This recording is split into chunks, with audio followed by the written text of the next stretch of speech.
Hello and welcome to Discovering Grayslake, unveiling the stories and people that make our town so unique. I'm your host, David Wool, and I'm thrilled to bring you this new podcast that explores fascinating stories and experiences of local business owners and community leaders, right here where we call home. Grayslake Rehabilitation Center is a community-based private practice physical therapy provider. Do you know they have 13 clinical providers with various levels of specialties, including orthopedics, sports, neurology, vestibular, geriatrics, pelvic floor, and aquatic? What? Did I just say they have a pool? Well, they do, and it's the largest indoor warm water pool in Lake County, featuring 2 underwater treadmills and swim currents. And recently added clinical treatment specialties, in layman's terms, shockwave. They have both radial and focus units that are the newest tool in regenerative medicine, available to everyone. They pride themselves on the most current and up-to-date specialized care to keep you moving. If you're looking for physical therapy, make sure to see our friends at Grayslake Rehabilitation. Wait. Grayslake has a record store? Are you ready to get into the groove? Well, I've got the perfect place for you with new and used vinyl, CDs, tapes, and more. At Andy's Records, they're not just about the hits. They're about the classics, the B-sides, the hidden gems, the vinyl vibes that make your heart skip a beat. For the record, Andy's is not your average music shop. It's a place where melodies meet memories. Andy's Records, because life sounds better with a little spin. And now Andy's Records is even bigger. Come check out their new spot at 16 North Whitney Street. All right, ladies and gentlemen, welcome back to another episode of Discovering Grayslake. This interview I've been waiting for a long time, for a very long time. So. Oh, Dave. Yes, I made you wait, didn't I? You did. I think I had to earn your trust a little bit. How true. Oh, don't get me started. So if you haven't figured out, I'm sitting with Charlotte Renehan. Charlotte, thank you so much for joining me. I really appreciate it. Well, David, be careful or I'll interview him. That's fine, too. So the biggest reason that I wanted to talk to you, because everywhere you go around town and everybody that I've talked to, because I've lived here my entire life, if there's something someone needs to know about Grayslake, they say to come talk to you. You know, that's a compliment, but I don't know everything. What I do learn is from reading myself, which other people can do, and I've learned through the years to listen as well as to talk, and want to listen to the older people and show them respect, and that way you learn lots of things. But I love to share what I know, but not all the time. I want to be a person just like everyone else, not an old fogey who wants to talk about the past. Well, I actually want to talk to you about the past. Is that okay? Well, we'll see about that. All right. So let me know, and for our listeners who don't know who Charlotte is, your name is synonymous with Grayslake, I believe. Yeah. Well, I get to say that. I'm allowed to say that. We'll see about that. Okay. So tell me, let's go a little backstory of somebody that knows nothing about you. Tell me about growing up, and let's have a little history of your life. My life. Okay. I've lived 90 years in Grayslake. Now, you might think that I haven't strayed very far, but I can tell you I have been around the world. I have been through numerous museums. I've been on the Nile River, and I've walked the Great Wall of China. I've been in pyramids. I have had numerous experiences all the time while living here in Grayslake. I was born on the farm, which is now Grayslake Central Park. Really? That is unique. There was a farmhouse there. The doctor came to the farm and delivered me. Now that doctor is buried in the Grayslake Cemetery, which I might tell you about later as well. But to get to school, I had to walk down the farm lane, past the gelatin plant, with its smells. And today someone was trying to tell me how horrible they were, but I think they were exaggerating. Then I would go past the depot, past the lumber yard, maybe cut across Memorial Park, but it wasn't Memorial Park back then, and end up at the grade school at the corner. Where was that? Where's the grade school at the corner? Okay, the grade school is where Westlake Christian Academy is today. There were 8 grades, no kindergarten. There was one of each class. We got to know everyone, all the teachers. We had the same principal for many years. We had recess morning and afternoon. Some people went home for lunch. But the best part was, and many people forget about it, is the battlefield. Can you imagine? We were called a place a battlefield back then. No. Snowballs were allowed as long as there were not rocks in them, and you entered the battlefield at your own risk. It was a fun time growing up. They destroyed the part of the building in which I went to make part of the newer part, which is now still facing Lake Street. During my time, the school system went from one building to, oh my gosh, I've lost track of Woodview, Prairie View, Avon, and the list goes on. Yeah, a So lot of schools. in my lifetime, not only have I seen changes in the village's businesses, but in the school system as well. Yes. It has been, it is, and continues to be an interesting journey as we watch the village change. And I will admit, some good and not so good, but that's life. It is. So you grew up in a house, so it was a farm where you grew up? It was a farm, about 68 acres. It was in the my grandfather bought it in 1895, the year of Grayslake's incorporation. It was in the family until 1910 when the canning factory bought the farm. One of the canning factory owners died. We got the farm back in 1914. We had it now until 1967 when Epstein's bought the farm. Hey there, Grayslake. Looking for a good time right in the heart of our awesome community? Well, look no further than the Grayslake Village Center, your one-stop destinations for all things fun and fabulous. Picture this. Historic downtown vibes with a mix of diverse businesses, shopping galore, and restaurants that'll make your taste buds dance. But that's not all. The Village Center is where the action is, with events happening year-round for the whole family. Take a stroll through Central Park, Gelatin Park, surrounded by trails, green spaces, and more activities than you can shake a sledding hill at. And when the weather warms up, dive into the Grayslake Aquatic Center for some splash-tastic fun. But wait, there is more.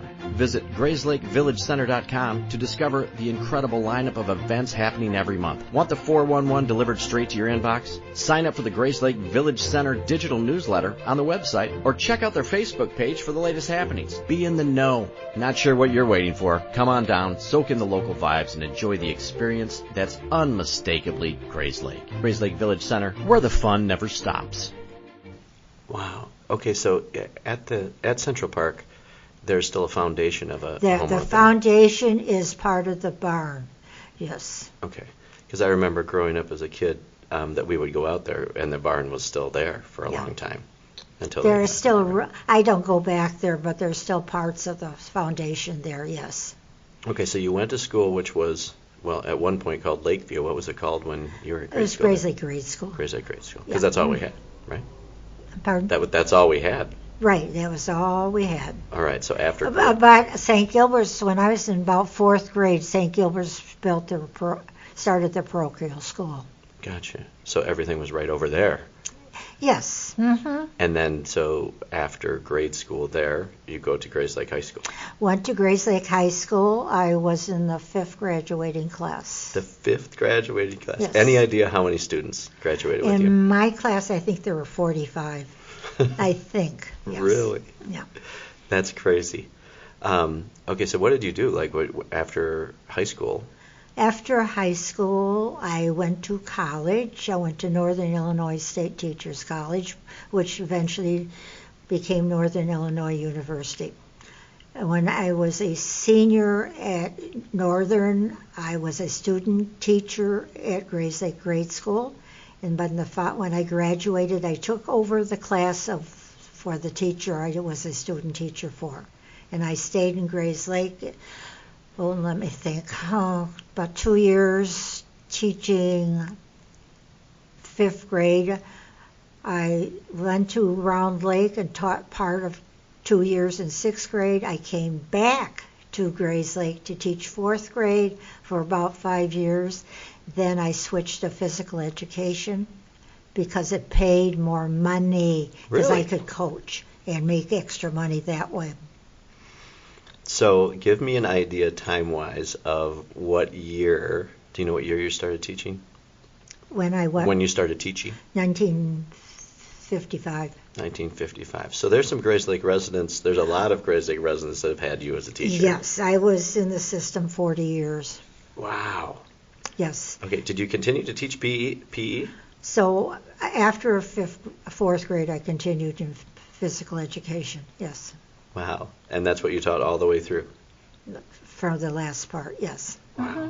So you were retired as a teacher? I retired as a teacher, yes. Okay.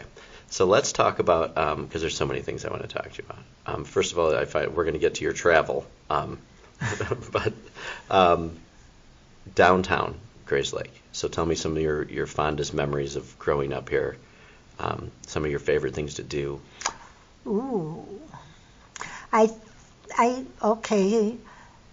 In the lobby of the museum is a candy case. Okay. That brings happy memories to many people of the village who grew up here. The candy case once was in the old dime store. The old dime store was run by Winnie and Evie, the two nicest ladies you could ever meet. They had met overseas, and Evie came back to Grayslake with Winnie. They bought the dime store from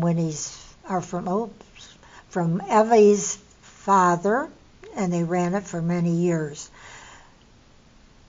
Many people remember going to the dime store to get a penny candy. The later generation of nickel candy, well, those days are gone. I think it was John Potter, maybe some of you were out there in the audience might remember him. He came and got on his knees in front of the candy counter to pretend what it was like when he purchased penny candy from Winnie and Evie. So many fond memories from the old dime store. Yeah. All right, so walk me down Center Street a little bit. Like dime store, tell everybody. Oh my gosh.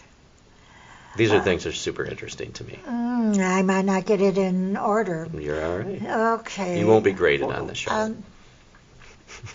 Listen, I'm a senior. I'm not supposed to remember everything. What do you think there, Dave? Well, that's what we're going to record, everything you can remember. All right. Let's start at first draft. Okay. Is that the right one? Yep. We're going to start at first draft. When I was growing up, that was Brandy's Corner. Before I was born, let's go back to 1890, William Brandstetter came to Grayslake and started a saloon at that location. Not that same building, this location. Long came Prohibition, and he changed to groceries and other things. Now, interesting enough, Mr. Brandstetter had 3 sons. One of them eventually had a filling station at that location. Another son had a garage where Light the Lamp is. Another son had a garage where the Vine is. It's a great story, the evolution of a family starting with a 1 bar and ending up with 3 buildings in the family that became bars. You can't ask for a better story It all than comes that. full circle. Okay, let's go on down the street. Let me think. let's go to Dr. Miller's chiropractor. Okay. And at one time, Dr. Collins had the chiropractic business there. There are no next doors, the 1910 building. Oh, let's see. One time there was a grocery store. I think Charlie Clow might have had a insurance agency upstairs. Then we come to PNC Bank. I remember it as a vacant lot. It was an interesting vacant lot. Today you go to celebrations in Bicentennial Plaza. In my generation, we went to the vacant lot, which was nothing but dirt, to have celebrations. There would be carnivals in the summertime, sponsored by the fire department, sometimes by the American Legion. And kids would go search for coins that the patrons had dropped during the time of the carnival. In the wintertime, the fire department would flood that area, and we would skate downtown in that area. Also, we would have movies there. Now today, you have the movies with the screen facing Churchill's and Quinn's office, but back then it would be facing towards the east across the street. So some things change and some things get modified. Absolutely. Then we go across the street, and I will call that Uncle Fred's building. We're taking a quick break just to say hello because everybody knows Nano, and Nano knows real estate. And actually, I believe that's the name of her Instagram page. So if you're looking to buy a home, sell a home, or know somebody in the market for a home, contact Nano from Baird & Warner. She's a Grayslake girl helping out Grayslake people. It was built in 1897, I believe. It was built by my great uncle. It was built as a 3-story building. During its lifetime, it has served as many hardware stores. It was Dr. Laporta, I believe, who changed it from 3 stories to 2 stories. And my saying for that one is they incorporated, when they made it from 3 to 2, they incorporated a nearby building. So the building is just like a little old lady who gets shorter and wider. That's funny. Oh, That's really funny. all right, let's see. Now I'm going to be skipping around with time frames, but Okay. let's go next door. It was a vacant lot, but most people in the audience might think of it as where the library was for a long period of time before it moved to its present location. What else? Oh, let's go skip down to, I don't know what it's called right now. I think it might be Realtors. But for a period of time, there was a bakery or two at one location. Billings had it, then Rothundi's had it. It reminds me that we used to have some fabulous bakeries in town. But we still do, but they are not quite the same, where they strictly are bakeries and nothing else. Right. Today, the bakeries are either specialized in pies like Bake Share, or they serve other food as well. So businesses have changed in how they modify what they do. Absolutely. With the time. Let's see. Let's go to the building which is the Affordable Kitchens right now. Okay. That might be the location of A.D. Buell's harness shop. A.D. Buell came with the train that came to Grayslake in 1886. The train followed the tracks that were leading to Chicago. But the train is another subject. Maybe we'll get to that later. So that building was A.D. Buell's harness shop, but I like to think of it as the birthplace of Wilbur. Now, if you don't know Wilbur, you must come to the annex, because Wilbur is housed there. It is the Society's 1954 fire truck.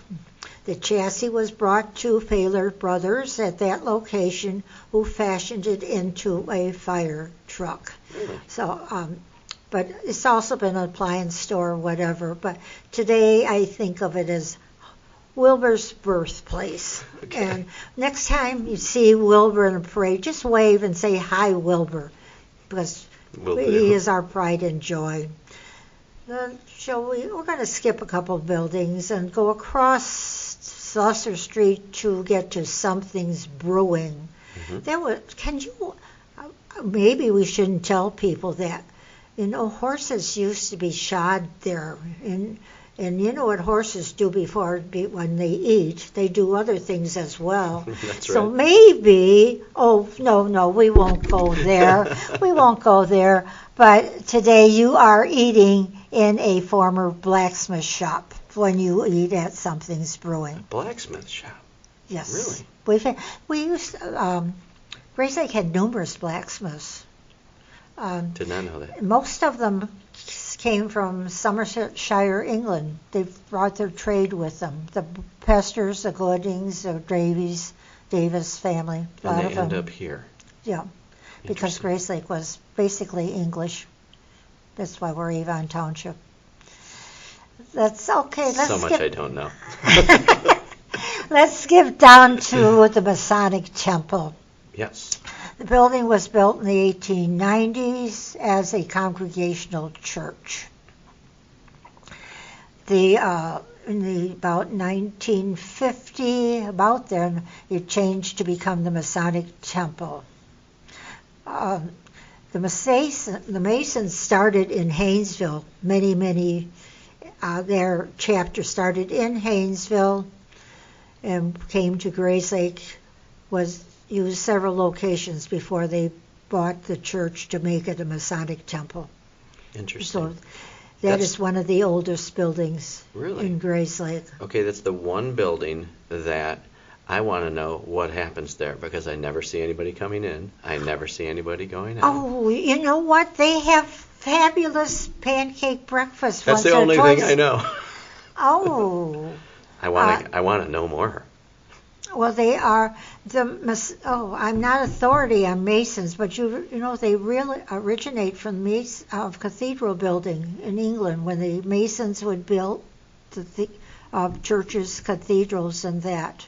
So they are one of the oldest organizations around. Interesting. I won't get hung up on that, because I'm going to go and find out what's going on. Yes, and when you go inside, sadly, it is not handicap accessible. Okay. But you go, and they have changed it somewhat, but there are also distinguishing features left in the building. You go downstairs, and they have a state-of-the-art kitchen. The building is old, but their kitchen facilities are very well up to date. Wow. And then you can go upstairs and get the idea of where the altar was at one point, where the pews were and all that. So cool. So it has still retained some of its historic value. Awesome. But go to their pancake breakfast and ask to see. I will, for sure. Yeah. All right, let's move on from that building, because that's one of the oldest, right? It's one of the oldest, okay. yeah. Across the street, I think there's a bed and breakfast upstairs now, but that building has a ghost. Did you know that? I did not. Well, I think it was which one? Maybe when the lingerie people were there, but they kept hearing strange noises. Really? They would hear the cabinets making noise, so that they christened their ghost. And right now, I don't remember what they called it, but there is a reason, because a man did perish in a fire in that building. So there is a good reason to have a ghost. Sure.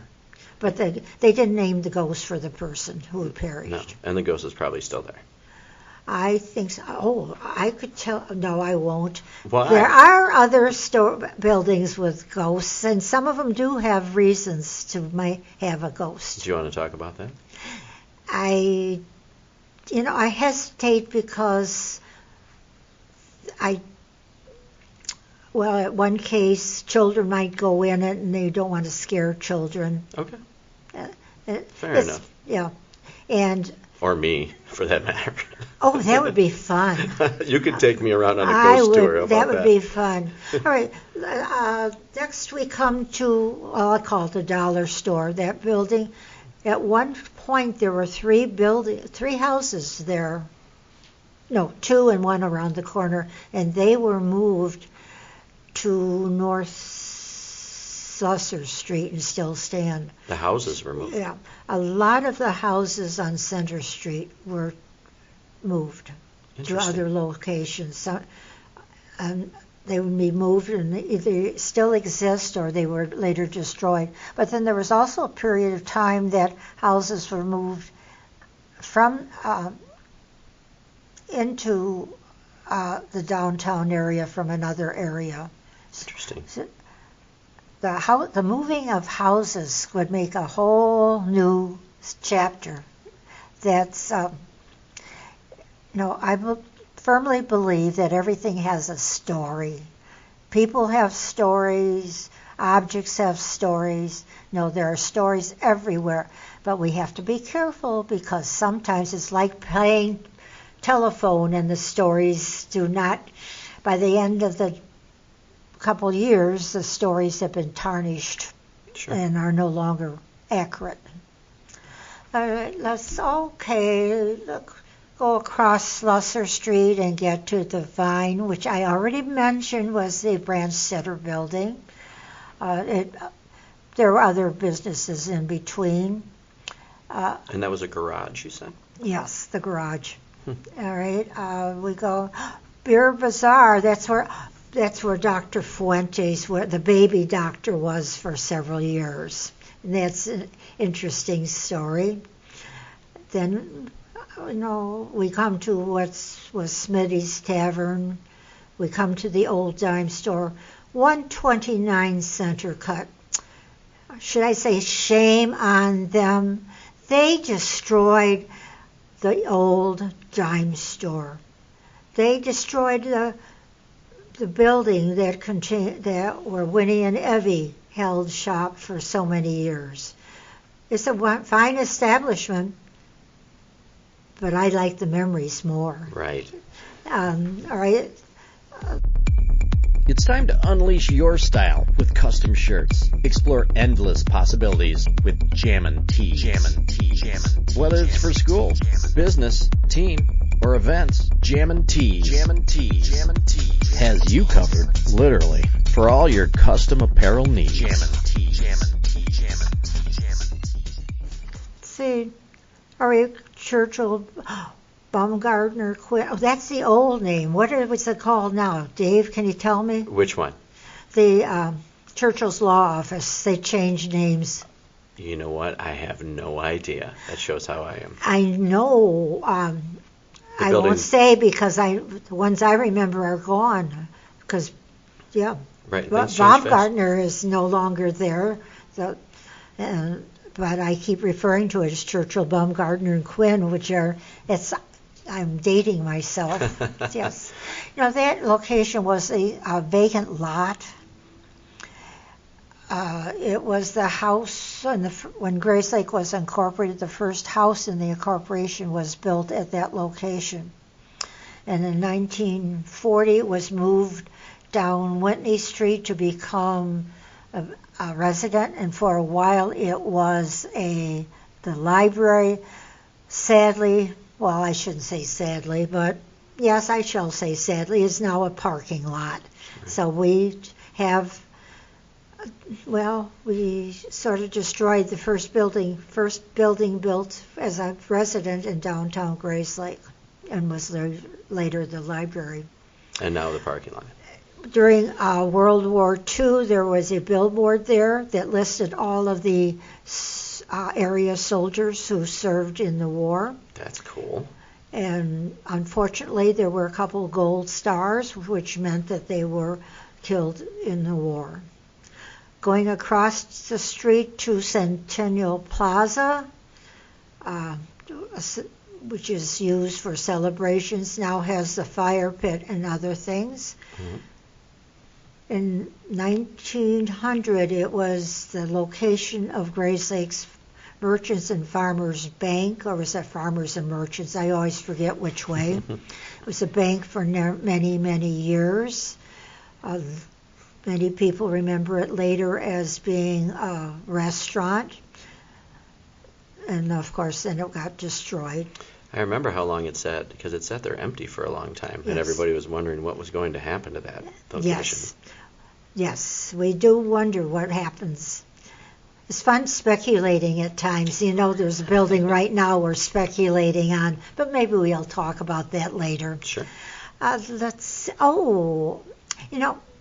We come to Bulldogs. Is that Bulldogs? Bulldogs right next to the... Yeah, yes. Is that the right name now? All right, that I knew as the... Twisted Burger. Twisted Burger, Thank you, that's sorry. right. We got to... Things change too quickly. Even for me. And you're much younger, yes. Okay, Twisted Burger. That location was a delicatessen for many years, run by Mrs. Hornberger, and later as Chick's Delicatessen, Mm-hmm. among others. Downstairs, underneath, in the basement before that, was a bowling alley before it moved to another location. Really? Upstairs was the opera house. Now, they really didn't have operas up there. It was just, it made Grayslake sound more elite by calling it an opera What was house. it really? It was a community center. Cool. Before the grade school had a gymnasium, they would use it as a gymnasium. The story is that they would lower nets to protect the visitors along the sideline from the ball that were being tossed. The firemen's dance was held there many times. At that time, they would shear up the floor to make sure that it would not collapse under the weight of the dancers. Today, of course, it's apartments. Yeah. Then we come, let's go. The new boutique was... Blush? Yeah, Blush. Yes. Thank you. That was a hotel, Gardenier's Hotel. A hotel, really? A hotel, yes. Many, many years ago. And later it was a drugstore and other businesses. Interesting. And where Fred's Diner is today, I wonder, will they still call it Fred's even though it changed hands? I have no idea. I have no idea. I have no idea what you're talking about. You know, everything is changing quite rapidly as far as restaurants right now in town. So when Fred's used to be an alley back to a barn. Really? And that was burned in a fire, I believe. So it's just an alley. Yeah, we've had some interesting fires in our town. Charlie's, yes, Charlie's. That is a great place. Growing up, it was Bill's Tavern. Mm-hmm. During Prohibition, or right after Prohibition, right in that time frame, it was the Star Theater. There was a theater. And they say when you go to the washrooms, it's not the drinks that make you feel like you're going downhill, but it's the slope in the floor. Mm-hmm. There's Charlie's Garden. That was a vacant lot for many, many years, and I'm glad to see it's outdoor dining now. Yeah. Then Weggy's Accounting. I remember it as a bakery, one of the many bakeries we had in town. Then we come to the parking lot, which was the scene of the fire that destroyed the bowling alley. Really? So The bowling alley had moved to that location from the Twisted Burger building and enlarged, and then it was destroyed in the fire. Wow, that must Going have been a big across fire the there. street, we have the Millennium Tower. I don't know what the courtyard is. Village Center Court. I'm not sure. Can't keep changing. I can't keep up all the name changes. The lumber yard was there. It suffered in 1899, I believe, a fire. There was a fatality in that. It was built again. It suffered a couple of fires. When Hooks had it, it finally it went under, not because of fires, but because of big box stores. Yeah, I remember Hook's Lumber very well growing Do up. you? Oh yeah, in the what? You know, 80s? that was run by the Hook family. You know, at one time, the Hook family had a grocery store where the Emo's courtyard is today. Really? Did not know that. Well, I don't know anything. Oh, and I'm jumping all over the place. I'm going to confuse you and No, others. that's okay. It's not you that makes Okay. me confused. So there used to be a lot of Hook establishments in town.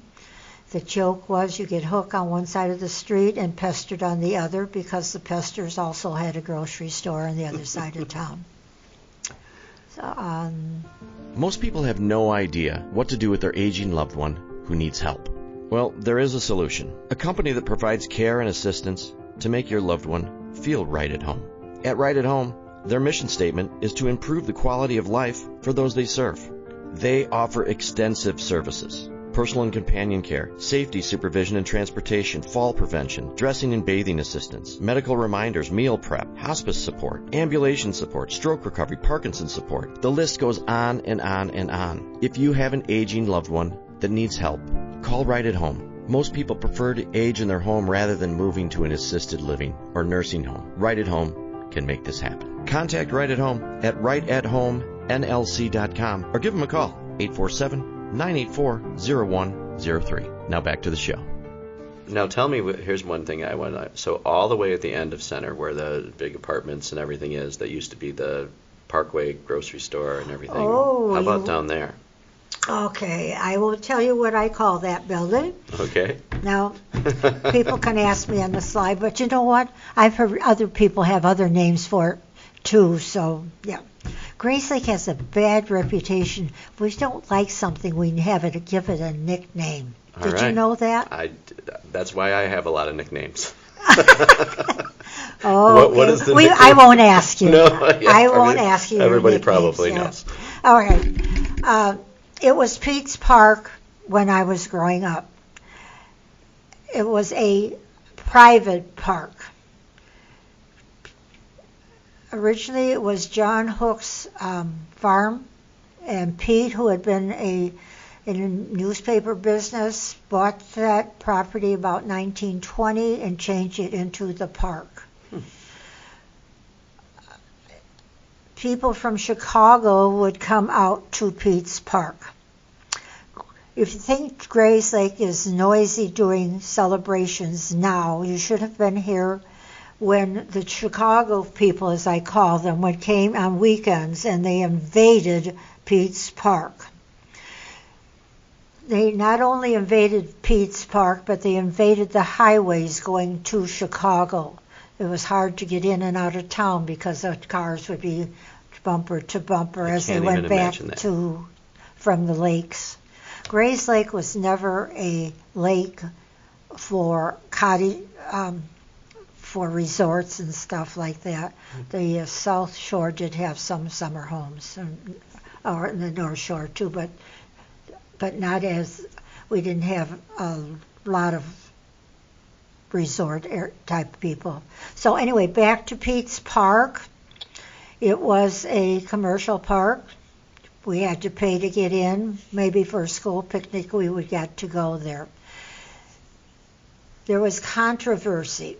When Pete had it, sold it to the Duell family, and then people in Grayslake some people wanted to buy it.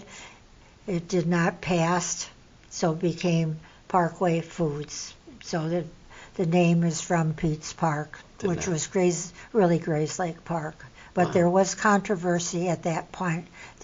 So realize it could have been a park there, a public park. Wouldn't that be beautiful? So Grayslake would have been greatly changed. But then would we have Central Park then?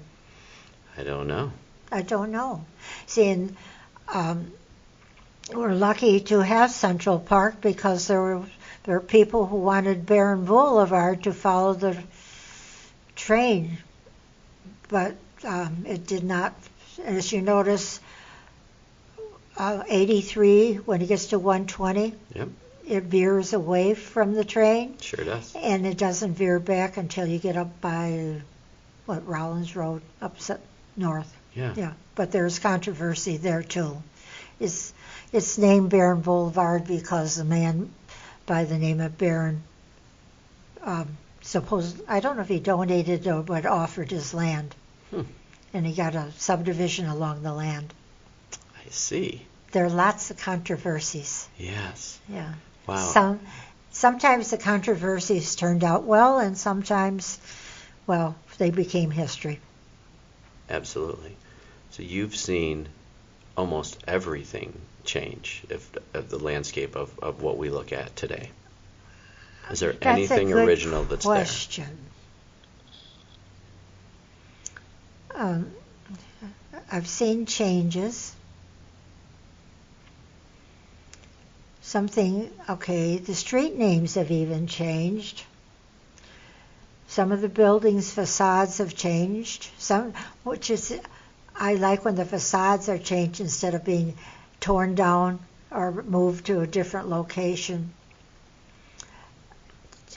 We must, I hope Grayslake retains the hometown feeling by not losing the integrity of the stories that are contained within the buildings, the stories that the people know about the land.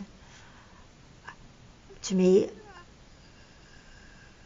a hometown is made by the people. Absolutely. Their stories, the stories that linger on. People who come in bring new ideas. We embrace the ideas at times, and sometimes we don't, but that's life. Right. But we will maintain as long as we keep remembering the history, why something happened. And by that, we cannot judge something until history tells us whether it was good or bad. Right, because we don't know at the time when things are changing if it is good or bad. You don't know. Now, somebody who wants to learn more about the history, I mean, obviously where we're sitting is a good reason for people to come and learn, and I don't think enough people come. I would love to have more people come. And when they come, I hope they go to the annex where they see the big boy toys. The annex has a separate building. It was funded by the Historical Society and turned over to the village. It has big boy toys, in addition to farm tools. We have things in the annex that most small museums do not have. How many of them have a fire truck that they own? And a hearse. Can you believe we have a hearse? Contrary to popular thinking, that was never used in Grayslake. It was refurbished by the Amish, paid for by Strang's Funeral Chapel. Really? Yeah. Interesting. But we have a kerosene wagon. Used to deliver fuel oil in Grayslake. But later years, it's a parade vehicle. We have a hand pumper. We have a cutter. One of my favorite artifacts out there is a foot warmer. It's like a metal box with a drawer for the fuel. And can you imagine having that under your feet? Yes. Wow. Today I use a heating pad. Right. Seems a little bit easier than that. Oh, yes. So, And how many museums have an outhouse? I didn't know that there was an outhouse. There is a two-holer out there. Is there really? A two-holer.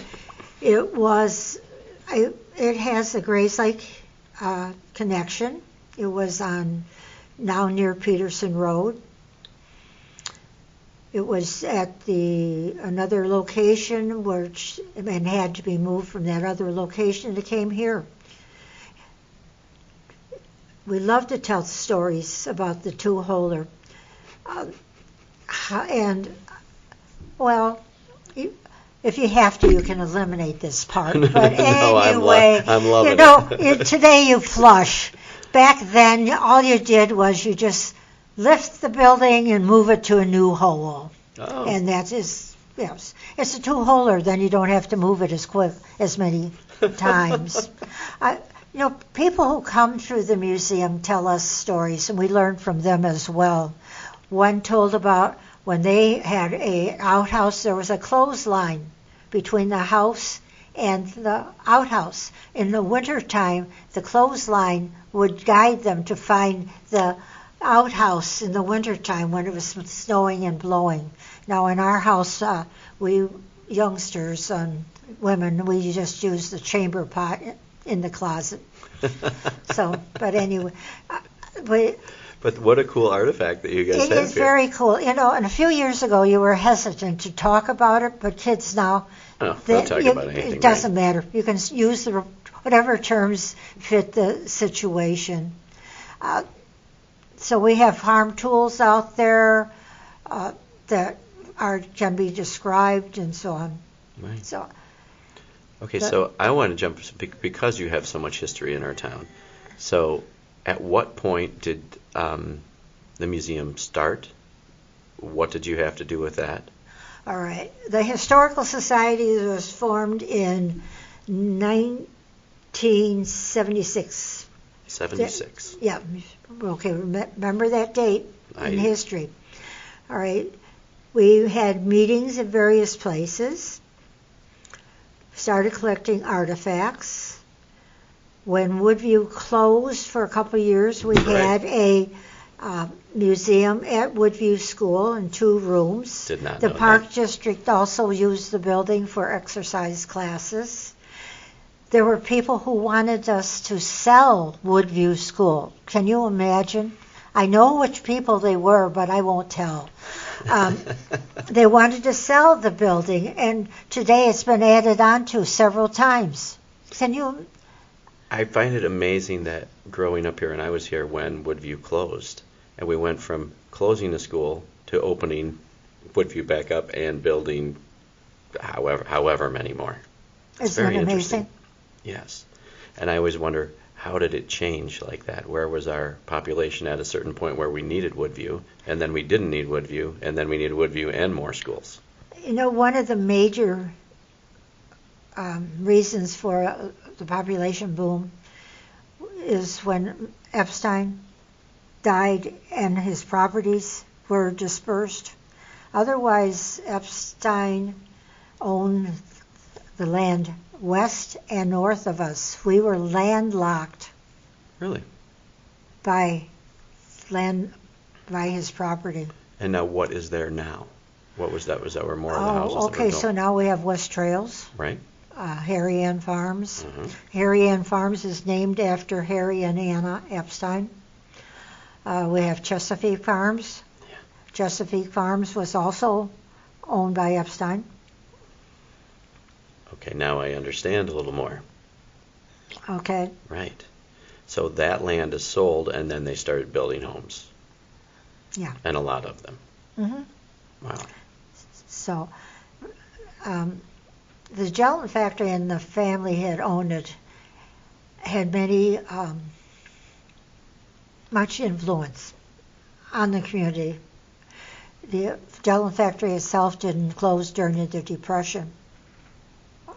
They kept going and things like that, and people don't realize that the gelatin was known nationally.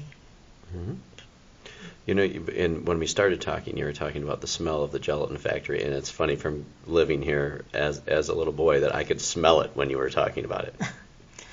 There was a period of time they did manufacture a flavored gelatin, but most people don't remember that. No, but yeah, and that's something, and I'm sure that you're happy to see that the smokestack, where that is, how you call it, that's preserved. I am ecstatic. Yes, that is Grayslake's Hollywood sign, the icon of Grayslake. There were people, and I won't, who didn't want it. They didn't want to spend the money. There are people who didn't like the name gelatin. So it's not a fancy name, but it better tells the story of that property. And I think a lot of people that may have moved here during, well, the population booms or even after that were drawn to our town for other things.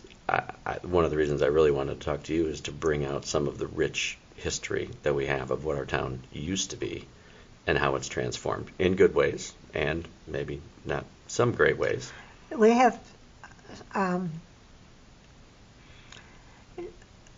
right now we're having a good way. Good. Because new people love coming to Grayslake because we are a vibrant community, having something going at all times. We try to have something for all generations. The senior center, yes, it was recently taken over by the village. There's the director or manager there is bringing in new ideas and doing new things. So we're reaching out to many. We have people from going to senior center from Saddlebrook, okay, from Carolina North. Yeah. So they are coming to Grayslake from their own retirement communities. Interesting. And that's one thing that it's nice that Grayslake does have, that obviously years ago, that from Saddlebrook to how do you say it? Caroline? Sorry, I'm kidding. From all the other retirement communities, and with that there. Yeah. Mm-hmm. I always find it funny that Saddlebrook's 55 and up, and I'm getting really close to there, so I may be moving over there. Yes. Okay. So more about the, do you have a favorite artifact in the museum here? Yes. I'm very interested to hear that. All right. I will say most people's favorite artifact is Wilbur. Yes. Okay. Obvious. Fire truck, whatever. My favorite artifact is the permanent gallery itself. Okay. The permanent gallery is a one-room frame schoolhouse. That was moved here, we believe, in 1895. I read someplace it was moved here and it was supposed to be a different location, but it ended up here because the people mismeasured. So it ended up here. Oh, really? So maybe it was supposed to be on Center Street, who knows. But I think it's so neat, so clever, that our museum, which was once a one-room frame schoolhouse, is still educating people yet today. How that's just so unique. And we've got to realize that Grayslake, by saving the building, has helped save history. The building itself was completely gutted before the Heritage, to create the Heritage Center. Years ago, I used to say, hey, that can't be a one-room frame schoolhouse, because pictures show it with 3 windows. And that building has 4 windows along the side. When the building was gutted, the timbers showed us where 10 feet was added onto the building towards the street. So it verified that it was the one-room frame schoolhouse. Okay. Now, after it was moved here, it was also raised 10 feet and a brick veneer was added. Now, saying that, in the permanent gallery is one artifact that comes with that one-room frame schoolhouse. It is a frieze and decorated piece of wood. But that wood at once was several pieces of wood which encircled the whole room up there, or when it was down. And that is from the original one-room frame schoolhouse. So that one artifact is with the what came with the one-room frame schoolhouse. It got saved because many years ago, when they were redoing the meeting room, when it was a village hall, they found it in one of the closets, and someone with foresight said, we've got to save that, and that's how it got saved. That's awesome. Oh, yes. That is great. Also, the permanent gallery has something else that's unique. It has 4 smell stations. Okay. Yeah, when you talk about the gelatin factory Right. smell, well, the asphalt factory had smell too. The canning factory had smells too. We've had lots of smells. So when we were talking with the design people for the permanent gallery, brainstorming, as you would say, we brought up smells, and we had to think, okay, let's turn it into that negative into a positive. And that is how the smell stations originated. So they now are supposed to be smells of the dime store or newly mown hay. And so there are, I believe, 4 smell stations up there. And so that is another unique feature that Grayslake's museum has that most people do not understand or realize. Right. Well, I'm going to encourage everybody to come over here and talk to you, because I'm going to come over and get a personal tour from you. I love to give personal tours. Do you really? Oh, yes, but I also love to hear what people have to tell me and the stories they will relate, because one of the best, to have a family group, particularly grandparents and with their grandchildren, to go up to something and they will tell the grandma will say, will tell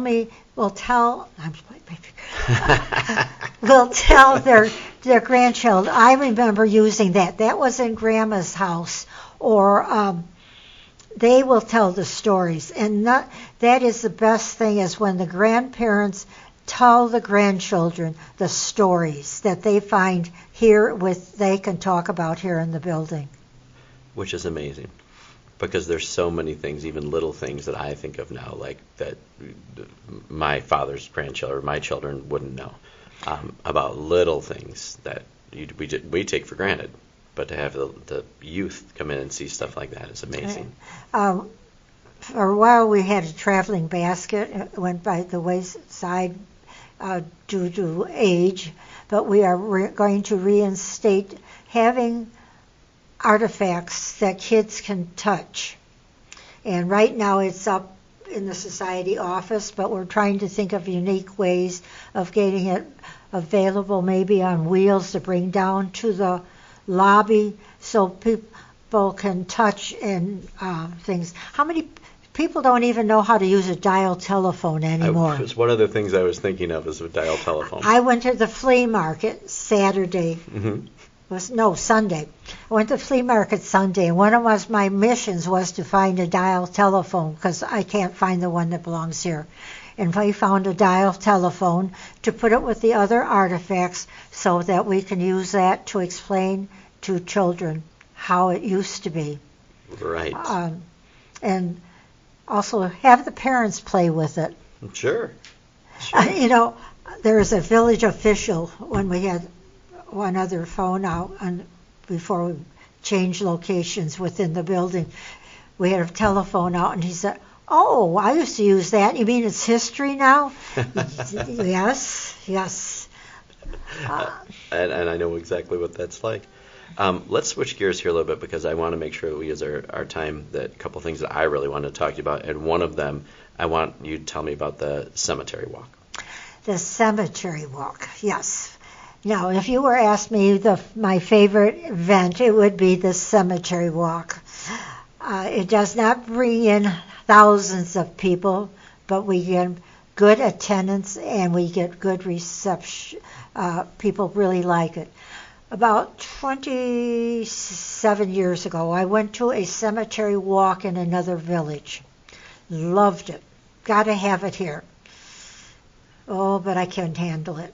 Then I went to a cemetery walk in another village. And I said, okay, we can do better than that. I won't mention the cemetery, but I said, no way. We can do better than that. So our cemetery walk was initiated. I do run a closed ship in order to keep people so that it stays historical value. We try to always have 3 men and 3 women. Try to get them to dress nearly authentically as they can. Which you do very well. We discourage audience participation because we do not want to break the flow of the presentation and get it off track. Right, because it's a well thought out presentation. So it is totally script, and we are working at slowly transitioning it so that other people will take over. I do want to make sure that it does not become a theatrical production, that it still retains its historic value. And that and truthfully, yes, I have not asked people to be an actor a second time. I don't know if they realized it or not, but if they started to make a joke or change the script, or if they dressed inappropriately, they did not get asked back. But it was not a scene or anything. It was just flowed over. Right. And you do have some of the same individuals that have been doing it with you for a long time. Yes, we have some standbys now. Yes. Which is great. And which cemetery and where is that at? We are at cemetery on Lake Street. We are just north of Westlake Christian Academy, who graciously Which I'll call it Lakeview. Oh, you can call it Lakeview. Westlake Christian graciously lets us use the parking lot. Nice. Strang Funeral Chapel has sponsored it since its beginning, I believe.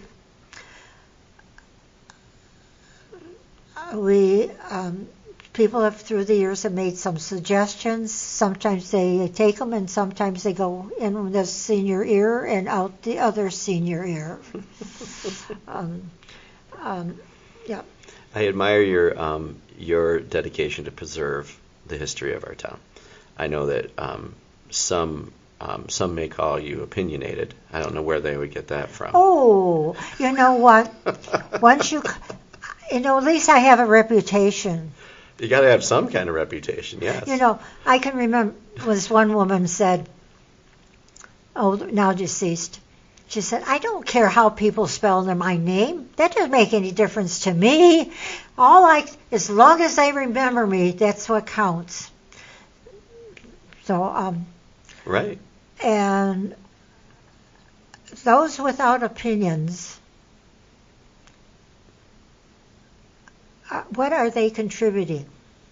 No, we were discussing before we pressed record about keeping our mouths shut and not standing up for things that we believe in or feel the way we think should go.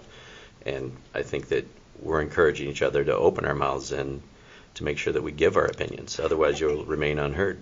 Right. And it's a matter of how you do it. Of course. But sometimes you get pushed.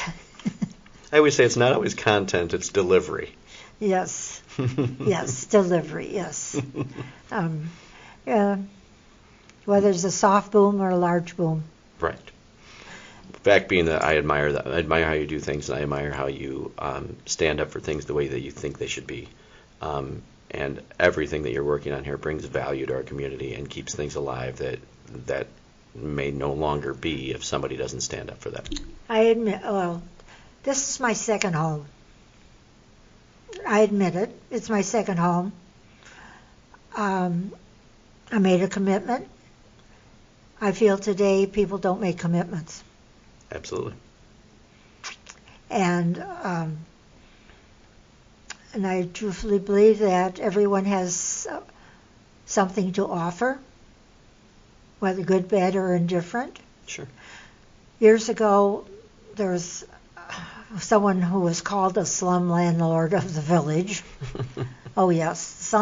But you know what? That person brought us one of the neatest artifacts. So, people looked at him wrongly. Sure. They judged him.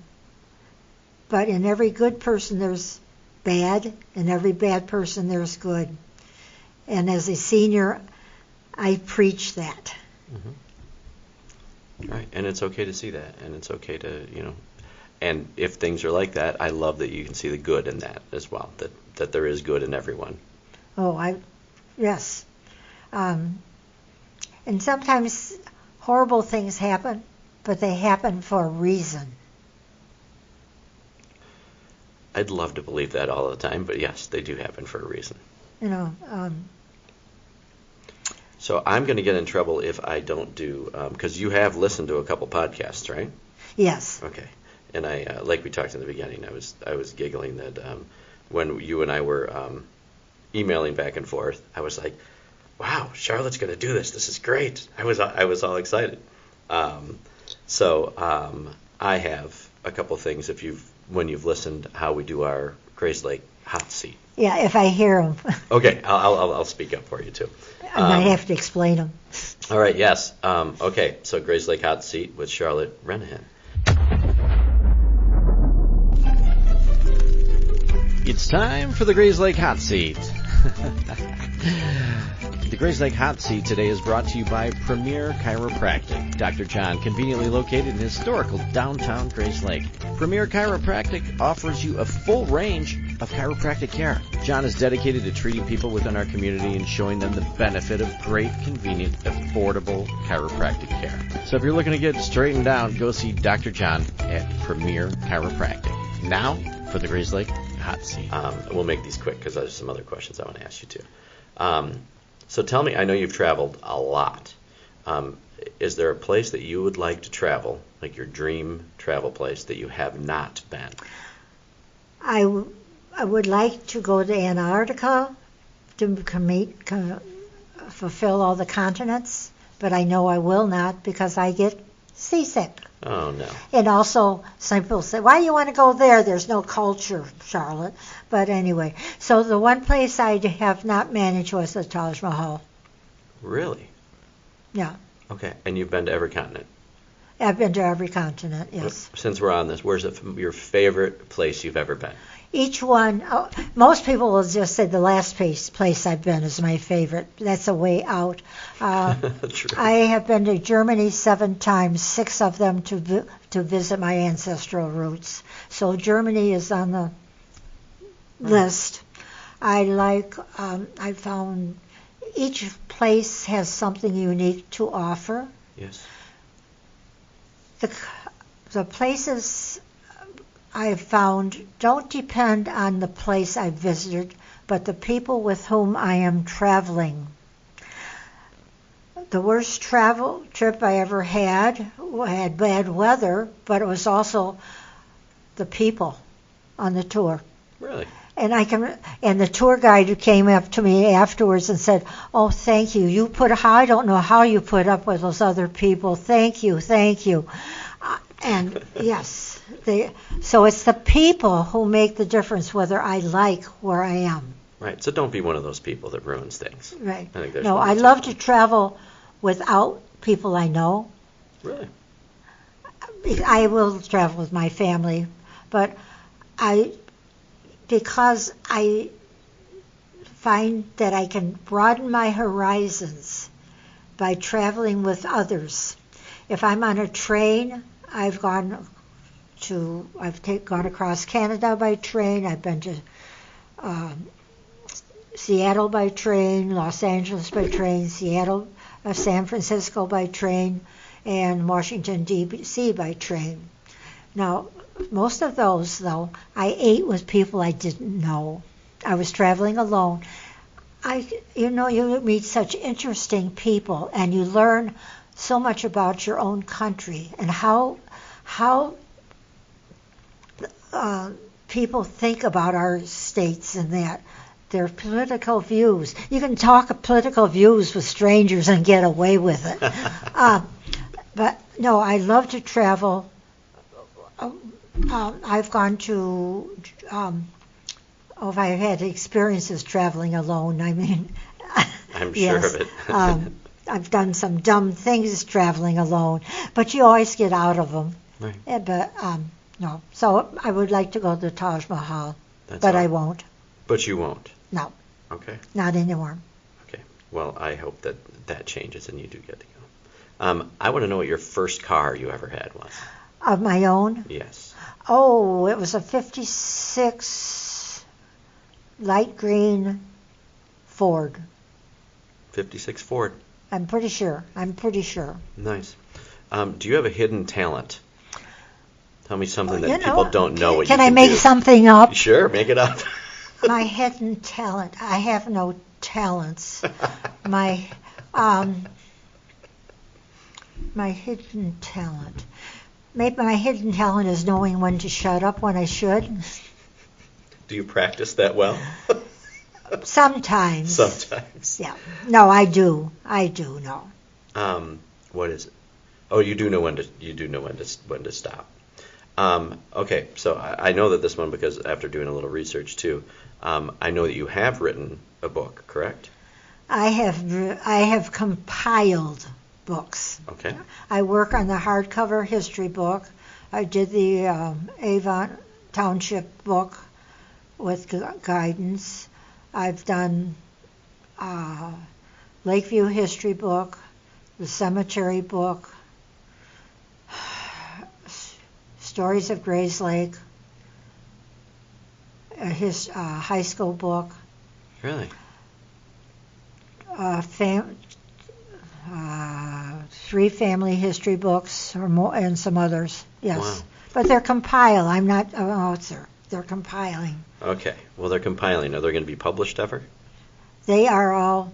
They are all published. Yeah. I can. Good. Right. Stories of Grayslake I could publish tomorrow. Well, let's do it. What are we waiting for? No. They're not done yet. Okay. Well, No, I could publish it tomorrow because it's all done. Awesome. And Charlotte and I are also talking that I think we're going to start incorporating in this podcast that I'm going to lean into you to get one random cool fact about Grayslake that we're going to incorporate in every episode. If you'd help me with that, I think that would be awesome. And if people can come and ask, can you include such and so fact? Yeah. There you go. Yeah, and if anybody has any questions about Grayslake, please write in and tell them. But realize I don't know. I enjoy history. Obviously. I enjoy history. Other people know as much as I do. I'm just probably more out in the public. Right. Well, you're practicing it, and you're helping share it with everyone too, which I sincerely appreciate, and I know that our town appreciates as well. What's your middle name? Ooh. On my birth certificate, it says Elma. Oh, there's a story. Okay, I'm Charlotte Elma Mary Kipker. Okay. I was named Charlotte after my father, who was Charles. Okay. Then I got Elma, who was after my mother. However, Charlotte happens to be my grandmother on my mother's side name. Okay. So my grandmother on the other side of the family got upset and went to the minister and added her name. So I got Mary added to my name. Really? So yeah, I'm Charlotte Elma Mary. However, now I go by my maiden name as my middle name. Wow. See, everything has a story. Yeah. And if you had to quiz me on that, I'm still not sure I know. But it does have a story. Have you ever broken a bone?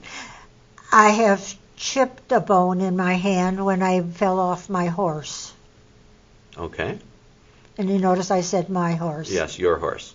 Yeah. How many horses did you have? I had one. No, I've had 2 horses, a donkey, a couple ponies. Yes, some of them are buried, and I won't say where. I think I know where. Yeah. We have all these secrets. I think you should write these down and I can They release them are at whatever point. Well, Are they in the stories of Grayslake? no, but they're on my computer. Okay. Some of them. What is your password to your computer? My past. Don't worry, because I can't remember it myself. Well, no one will be able to break into there. Yeah. All right. If Charlotte Renehan had to have a theme party, what would the theme be? It would be a vintage party set in the 1900s. 1900. I believe at that time I would dream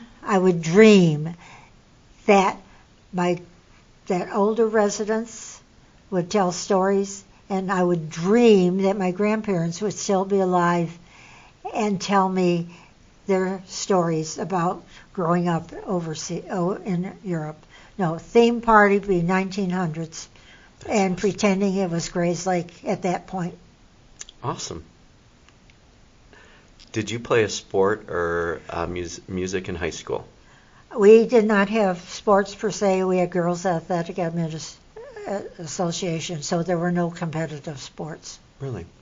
At the school itself, or just for women? I taught physical education, but I was not athletic. I believe in the philosophy of physical education. Okay. And it should not be called gym. It should be called physical education. I'm glad I didn't call it gym. I probably went in one ear and out the other. We already talked about your favorite Grayslake event, because that is the cemetery walk. The cemetery walk, If you had to choose another one, what would it be? I know we've talked about it. Taste of Grayslake. Okay. Reason? Yes. It's more picnic style, more family style. Also, it's on my farm, my home farm. So cool. You know, where I was born is where Taste of Grayslake is. And when you say you were born there, you were actually born there? Actually born there. Wow. Okay, so you've listened to a couple podcasts. Do you have a favorite one that you've listened to that you really liked? Oh, I do not want to make judgments. Okay. Sorry. That's good. People can ask me on the side and I'll tell, okay. But I will not. How about a least favorite podcast you've listened to? I'm just kidding. Okay. Kidding. Okay. I'll tell you my least ones is when people talk so fast that I can't understand a word they say, and I'm hearing challenged. So my least favorite are those that I have trouble understanding. Gotcha. I don't talk too fast usually, do I? Sometimes, probably. Yeah, okay. I'll tone it down a little bit. Probably because I get excited, and then you never know. Okay. First concert that you ever attended? I'm not a music person, so the first concert would probably be a high school or grade school concert. It's very cool. Very cool. Here's one that I've been dying to ask you. Hey, bartender, can I have a... lemonade. Really? Were you ever a drinker? Maybe in college. Okay. Maybe. But I like to go to... before Leslie retired from Charlie's, I would go in there and she'd give me my lemonade. That is sweet. That is very sweet. Favorite movie of all time? Gone with the Wind. I think I saw it when it first came out and was about in first grade. That is awesome. Are you an early bird or are you a night owl? Neither. I'm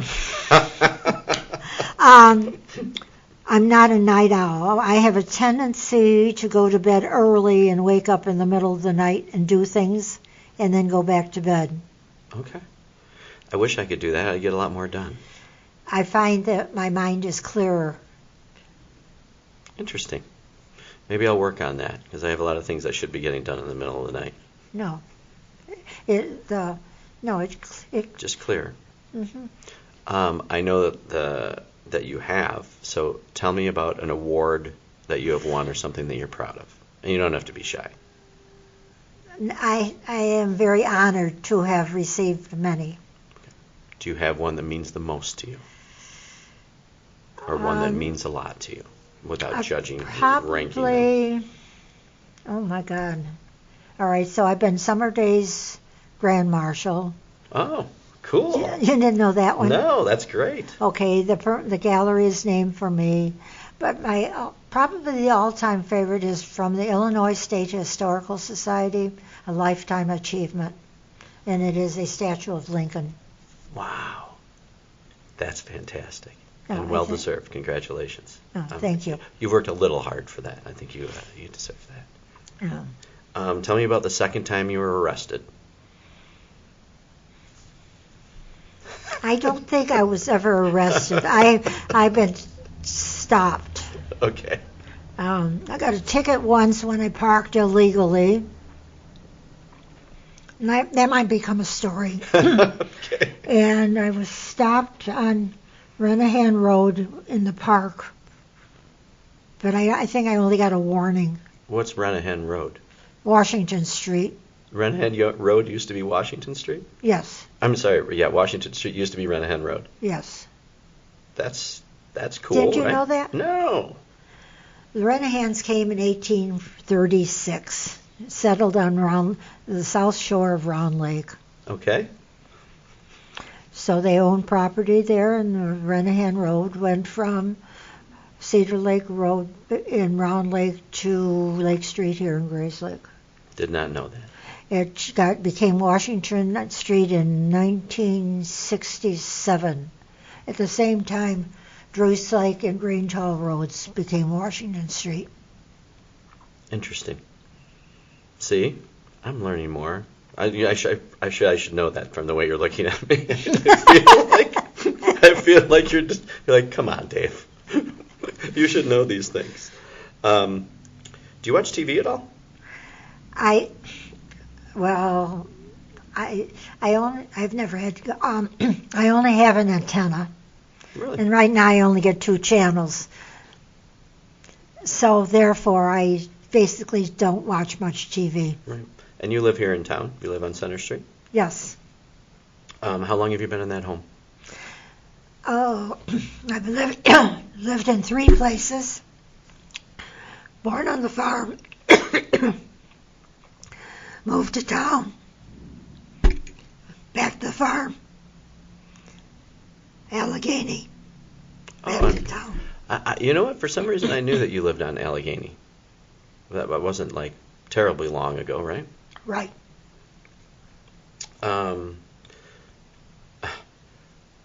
This is what I'm really looking forward for you too. What do you wish that you would have learned sooner in life? How important old people are. How important they are.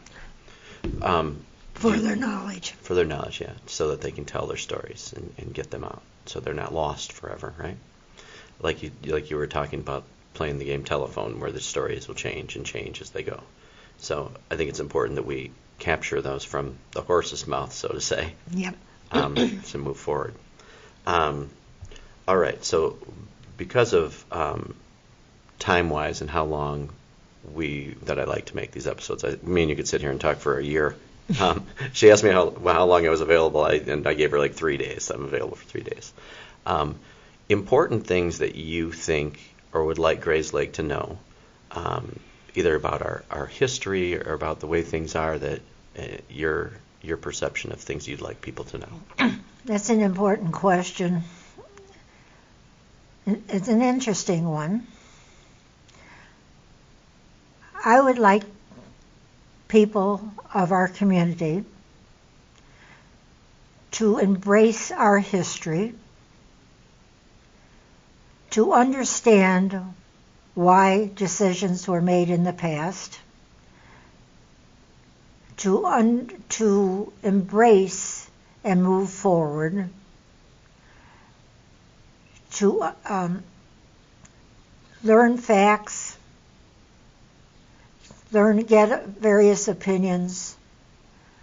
In the long run, just understand that history is important. With it we do not move forward. Without our past, there is no future. So we must embrace the past to move forward. And not make the same mistakes 2 or 3 or 4 or 5 times. Oh, yes. Mm-hmm. How important is it for people to come over here and visit if you want to be as a productive member of our town to learn things? Oh, we love people to come here, to come in the front door and to look around and say, "Oh, I can't wait. I've heard so much about this place. I've come to learn." I would just love people to walk in that door and be enthusiastic and curious to learn. We cannot teach them or cannot satisfy their curiosity until they walk into that door and experience what we have to offer here. And I've neglected that myself, and I want to bring my children over here and show them around because this is their hometown too. Yep.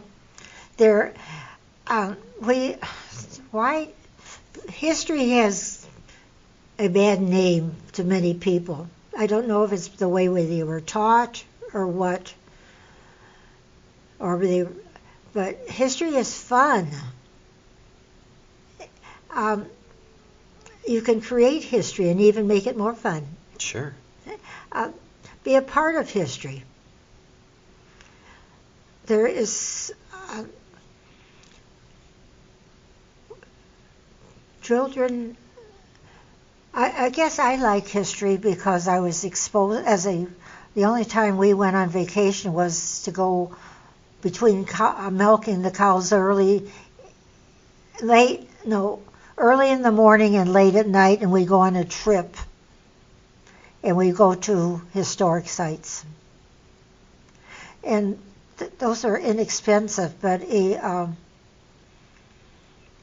creative ways. Absolutely. And so you don't. Funny, my parents didn't want to go to Chicago. They thought it was a horrible place to go, so we didn't go. No, I want people to learn and embrace what Grayslake is about. Yes. Do you find that you have more appreciation for Grayslake and the town that we live in throughout all of your travels and experiences? Oh, that's a leading question. I don't mean it to be a leading question. I know. I enjoy traveling so much that I'm never in a hurry to come home. Because I like the experience of being with different people, learning their history, learning their culture. I find it very interesting that you were a physical education teacher when I think that you should have been a history teacher. And now maybe that's just this part of your life. Oh, the worst part of my teaching career is when Woodview was closed, I had to teach American history to 7th graders. That was the worst part of my teaching career. I did not want to teach history. Really? But I find that very ironic. I know, but the kids, we had a history fair. Okay. And the kids did projects. So even though I didn't like teaching history, the children, if they remember anything, they'll remember they had to do a history fair. Right. And hopefully that taught them something. Yeah, no. And made them interested more in it. So, no. Wow. That's I find that very strange. I thought that you would love that. No, because it was out of a book. Yeah. It wasn't an experience. And I think that now that you actually are educating adults, and it's in a place that you love, and a place that you care about as well. Oh, yeah. Like me. You could educate me on where I think, it's kind of funny that I call this my hometown, and I know so little about it, about the history of it. And why do you think that is true? Because I think me, like a lot of people, are so busy in the hustle and bustle of what's going on now that I haven't taken the time to look back and learn about that. Was it the way history was presented? Probably, and also I was a terrible student. I didn't care about it. I didn't hear anything about it. To me, history starts with the person. Although today with so many divorces and so on, it's hard to do that. But history begins with you. And if we find something that that you like, you will grab onto it. Mm-hmm. If you find out that your great uncle was in a certain war, you might want to learn about that war. Exactly. So it's that personal connection that makes history mean something to people. Okay, so were you always interested in history, or as you got older, did you start being more interested in history? I can remember my 6th grade teacher, who I didn't want to have. I had her in 4th grade, didn't want her, but I had her in 6th grade. But she taught me the most, probably. I find that the teachers I liked the most, I learned the least from. Interesting. I'm letting that one soak in for a second. You gotta think. But the teachers that you liked the least, you learned the most from. Why? Because they made you do it? Mm-hmm. But so the 6th grade teacher made us outline the entire geography history book. Sounds horrible. It does sound horrible. I know how to outline, but I also learned history. And I learned about castles and things like that. I like that. Interesting. I also find that maybe that's a message for teachers out there to be unlikable, and then they'll teach them more. Mm-hmm. It's interesting to see, because my father was a teacher for 38 years of 6th and 7th grade. The reason I asked you about when you became more interested in history is because I find that my father's 86 years old, but I've seen over my life to see him be more interested in his genealogy and the past. The older that he gets, the more he wants to know about ancestry. Yeah, I became locally when I was doing genealogy and found the connection between my family and the village's history. Wow. Well, I guess that makes sense. I mean, as you would go along, that's very good. Wow. Okay, so there's so much to learn from you, and I'm glad that you're documenting this stuff, and I'm glad you're writing, because I think it'll be invaluable for future generations to come. You don't have to write well. As long as you get the facts down, right? The facts, man, the facts. Just the facts, man.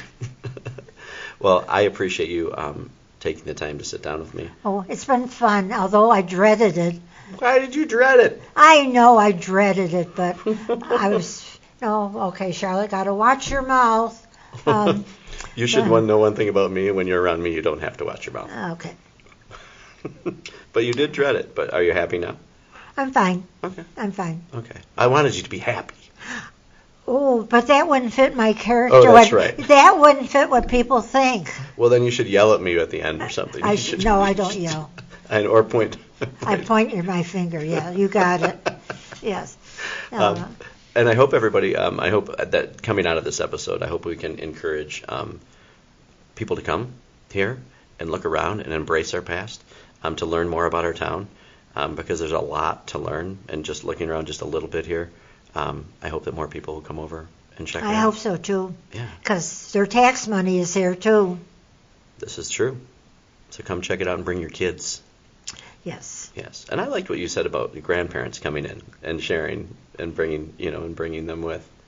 I think that's a cool thing. We used to have one section it was called the classroom, and the grandparents would always bring their kids there. Well, people wanted to change something, so the classroom got eliminated. Understood. And as some people thought we progressed, but we lost that part. The home, that where grandparents would bring their kids here to babysit. What do we do with you today? Oh, where's the bed? We'll go to the museum, and they could come and play with this stuff. Interesting. Okay. Tell me this. Tell me if somebody wants to help out somebody in the community, whether they want to whether volunteer or donate money or anything else, how does someone do that, or what would you suggest? You know,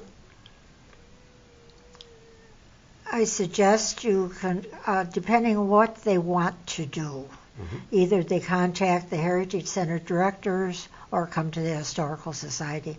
We need people who will substitute at the desk or the lobby, as we are required to be here at least 16 hours a week. Okay. We do have volunteers who do certain things. Good. Well, one thing I like to come out of these shows is, at least if by recording these things and putting them out we can do one good thing and that would help our community out in any way, I always like to see that. So anybody that wants to get involved in that, call over and see what you can do to get involved. Yeah. It'd be great. Anything else you want to share? Otherwise, we're signing off. Anything else I want to share? I just want people to embrace history. I want people to understand there's a reason for everything that we do in the community, that we look back to find out if it worked in the past or didn't work, to stop. I want them to look around, appreciate, think about, maybe they could think about what that building was before. Enjoy the parks. Enjoy the celebrations. Support local organizations. That's a big one. The Lions Club, Rotary Club, Exchange Club. Support those organizations which are working to make it a better community. Yeah. And there's great people behind those, and most of it's volunteering, and they're doing it just for the good of our town. So that's really cool. And everyone has something to offer. And I think that's a great message for everybody to make sure that their children know that everybody has somebody to offer. You know how many people that we sit down to try to interview, and they don't think that they have a story or that they don't have anything to offer, but everybody does. Everybody does. Yeah. Well, it's been a joy talking with you today. Well, thank you. Next time I will interview you. Fine. That's fine. We can do that. You tell me when and we'll do it. Yes, we'll do that. That would be fun. Because I love family history. Just the people. It is. And the town is really made up just from the people. Yes. Cool. Thank you very much. Well, thank you for having me, putting up with me. There's and no putting up with you. I'm looking forward to seeing lots of people. Yes. And summertime's coming, so we're going to be seeing a lot of them. Grayslake, thank you so much for listening to another episode of Discovering Grayslake. Do me a favor, though, wherever you are listening to this on, whether you're on Apple or Spotify or YouTube or wherever your favorite listening place is, make sure to subscribe, because you will get a notification every week on a new guest that is on the show. And once again, I always say, make sure to listen to people, especially you don't know. I think that's kind of it's a good way to bring community and learn more about people that maybe if it's a small business, to put of their heart and soul and all of their money and their dream to bring to our town to make it better too. And leave you with, make sure today you go out and do one random act of kindness for somebody out there. We never know what our neighbors or anything are going through, so put a smile on somebody's face, do something nice. Kindness spreads like wildfire. So do that for me, if you would, please. So, Charlotte, thank you again. Thank you. And Grayslake, we will see you next Tuesday.